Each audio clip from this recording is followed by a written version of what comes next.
সুদ খাওয়া, আল্লাহ নবীর সাথে লড়াই করা। 2 নাম্বার সুদ খাওয়া, কিয়ামতের ময়দানে পাগল অবস্থায় ওঠা। 3 নাম্বার সুদ খাওয়া, কিয়ামতের ময়দানে আপনার গলায় ফাঁস লাগায় উঠানো। 4 নাম্বার সুদ খাওয়া, আপনার এলাকার জন্য আল্লাহর আযাব বৈধ হওয়া। 5 নাম্বার সুদ খাওয়া, আল্লাহর পক্ষ থেকে এলাকায় খাদ্যের অভাব লাগা।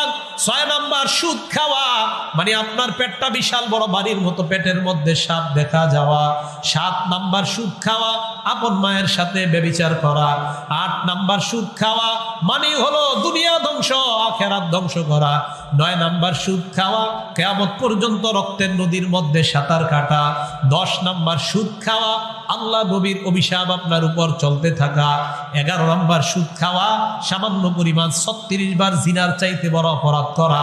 12 নাম্বার সুদ খাওয়া মানে আল্লাহ জান্নাত থেকে বঞ্চিত হওয়া। চিল্লায়া বলেন